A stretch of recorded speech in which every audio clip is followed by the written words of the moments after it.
Welcome to Plus Talk on Plus Life. Here is part 2 of my conversation with Dr. Gary Blick and his patient Gary, who recently found out he's living with HIV.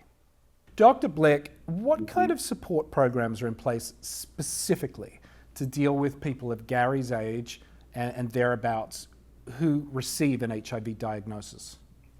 So for people that are more open than Gary is, I mean, Gary's just not going to be a support group type of person, right, to be doing that and stuff like that. But we do have over 50 HIV positive support groups here for individuals like that.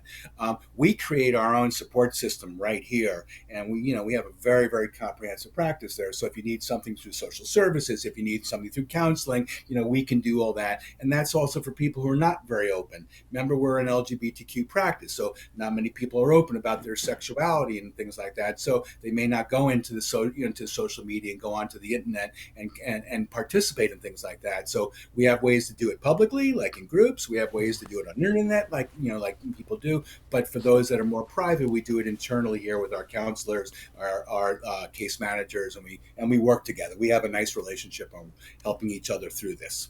Dr. Blick, when it comes to staying in care and on treatment for people of Gary's age and over 50 versus younger folks, is it a similar kind of thing? Are there different sort of concerns when you come at it from your perspective as the doctor of making sure that this person continues to stay in care? So this goes back to the stigma we always talk about, Karl, and the need for like a Stigma Warriors campaign. Because like in Gary's situation, the stigma he might have experienced is, what is his family going to think? What was his friends going to think? What if my coworkers find out? Things like that. And I'm not going to let Gary fall out of care and potentially stop, his HIV medications. Like 38% of people HIV positive in this country fall out of care. And we're never going to beat HIV if that's the case. And we have people then stopping their HIV medications and falling out of care for several years or more. So it's a little bit different when you're older, over 50 versus younger, in the different types of stigma people experience. And so that's what you have to work with an individual to help them stay in care and have the comfort of being in care.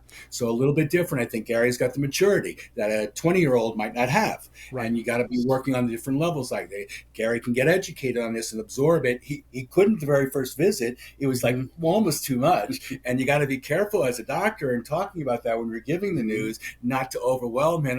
And I asked him, I hope I haven't overwhelmed you today, and didn't get into numbers, didn't get into the viral load, because it was somewhat overwhelming to do that on the first visit. So you got to know the individual and know the kinds of stigma people are experiencing. Because, Karl, I think everybody experiences stigma of some sort. Absolutely. And be overwhelming in different situations, right? It could be religious, it could be cultural, it could be family, anything psychosocial going on. It can come from inside you. It could be from the lack of education. That we've talked about this.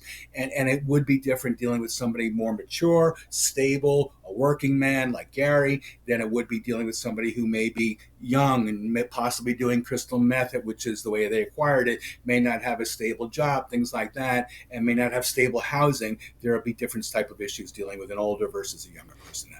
Gary, I'm curious, and this sort of, I guess, comes back to the self-stigma thing and that feeling inside of, to Dr. Blick's point there, older, wiser, stable, blah, blah, blah.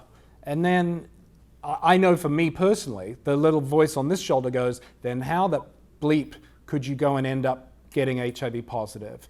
Have you had that conversation with yourself? What's that been like?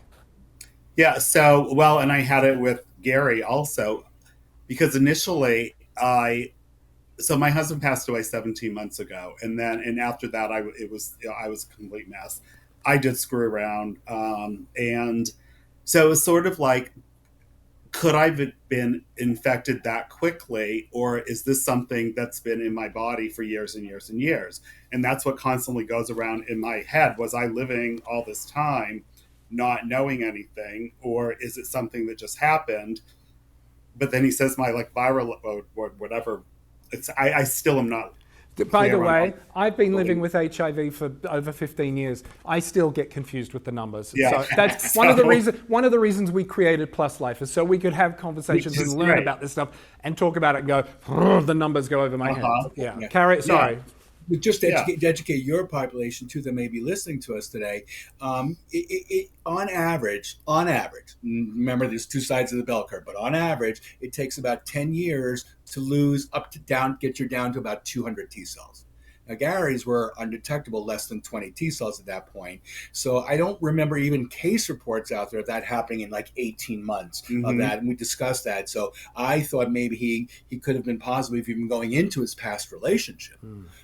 And then if you just looked at the blood work that he had, which his other doctors had too to look at, they didn't seem to be concerned that he had low white blood cells, low platelets, was anemia. They mentioned the anemia, right? My previous doctor kept thinking I was anemic, and they'd have me come back for another blood test in like a week or two, and then it'd be like, oh, it's better. So, and I laugh at it, but I mean, it's not funny, but I can't. I mean, if I don't laugh, I'll cry. So I just 100%. Laughter is often the best medicine in these moments, as is, I always say, knowledge is power and educating yourself. And fortunately, you're in the good hands of Dr. Blick. Dr. Blick, medication interaction. I think that's something we need to be aware of all the time when it comes to, I just found out the other day that I'm not supposed to take a multivitamin with my HIV med because there's some things in it that could, I was like, oh, really? I've got to, anyway. But what about by the way, just to educate your viewers that are on here, you can take that HIV medication with your vitamins as long as you take the HIV medication with food. That cancels out that interaction. So that's your take-home pearl today. Thank you. I'm learning along the way. Mine at meantime, my multi. But what about medication interaction for people when you're over 50? Because quite often we're on blood pressure medicine and we're on this and that. I mean, this is life. Yes. So polypharmacy, we call that. And yes, we always have to be aware, even if you're only on 2 medicines or 3, about drug interactions. And that's why you should be in the hands of an HIV specialist. Yeah. Because the general internist may not know that. They may say, oh, well, there's only 2 major medicines prescribed. You can take this one or this one. But they may not know the interactions that are involved there. And there's always going to be interactions with these older medications, especially as we get older and we take more and more medicines, like you mentioned, Karl. So Gary, moving forward, how has this diagnosis changed at how you look at life and live your life? So I mean, I guess that it sort of compounded my outlook on life after Chris was my husband's name, so just use the name Chris.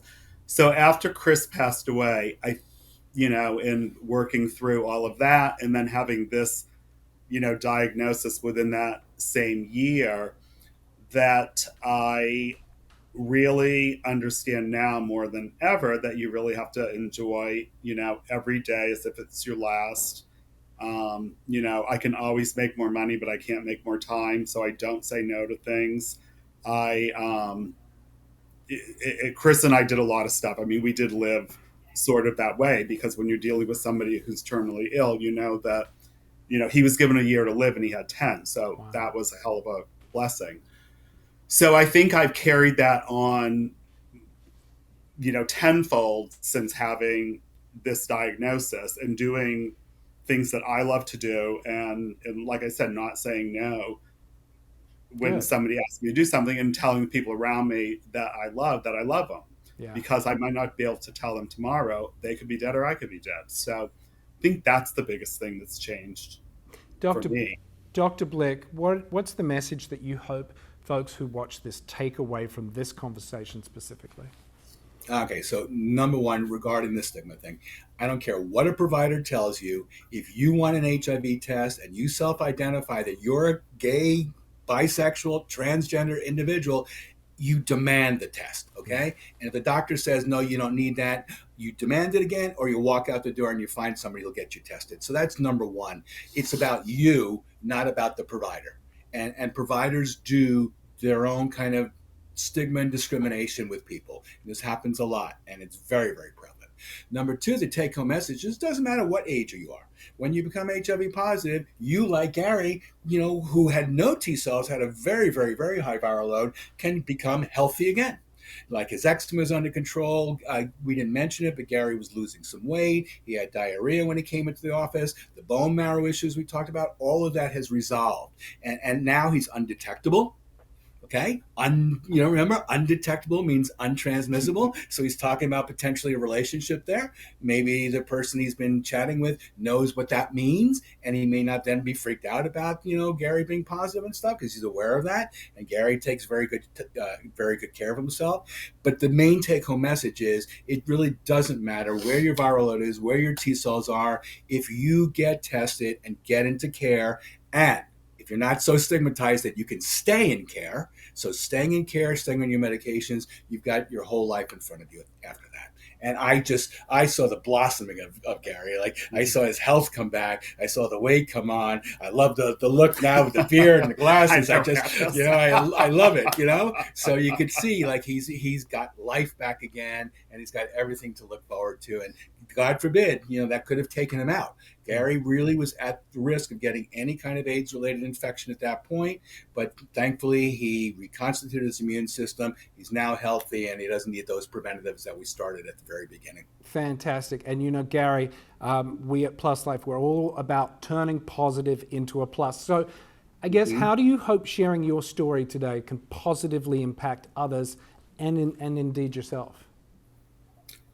Well, I think that I would hope that it would encourage more people to get tested, even if they think that they don't need to be. Because again, I came in with that being the furthest thing from my mind. I, just was told what an amazing doctor Gary Blick was, and that's who I had to go to next. I'd been with the previous doctor for, I don't know, over 20 years, probably 20. Yeah. And so, I think that that's one of the biggest things. Again, and as he's saying, I mean, even if you don't think that you need to get tested, everybody should get tested. Yes. And because then at least if you're not HIV positive, you can go on preventative, PrEP and other things like that, meds. And then I have a lot to learn about how I'm going to live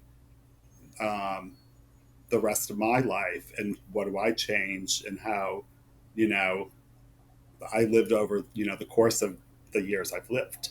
And so it's kind of like looking at, what's this next, whether it's 10 or 30 years of my life, what does it really look like? And so, yeah. And all of a sudden, in the past couple of weeks, I've had a lot of people I know that have passed away, various things. And it has just kind of like created this whole new like sense of mortality to me, and kind of like, why am I still here? Kind of and trying to figure out those things. So I think that this diagnosis has really compounded a different sense of emotion in my head that compounds when all these other things happen, and I'm like, why did that person die, and why didn't I die, kind of a thing. And so just trying to learn a lot of that, I think, through all of this. Again, knowledge is power. Knowing is power, and then you Right. can do, then you can do something about it. And what you do about it is in your hands, and there's the power. Gary, I really want to thank you genuinely for being so open and honest. Sure. And I know this is scary, and so as one HIV positive person to another, thank you. I know that this will help people. And Dr. Blick, always a pleasure to see you, and thank you for making the introduction and being part of this really important conversation. Yeah. It's always my pleasure to see you too, Karl. My Thanks, pleasure. Karl. Yeah, it didn't even take any arm twisting to get Gary. I agree with you too. He just needed that weekend to think about it, and yeah, I'm really happy that he decided to talk about it. It's good for him. Good for him, and good for your viewers too. As are we. That is going to do it for this episode of Plus Talk. Thanks for joining us. If you want more information, check out our website, pluslifemedia.com. And remember, you can like, follow, and share. We're on all your favorite social platforms. We are at Plus Life Media. Until next time, take a moment, be nice to one another, and if you haven't been tested in a while, go get an HIV test. See ya.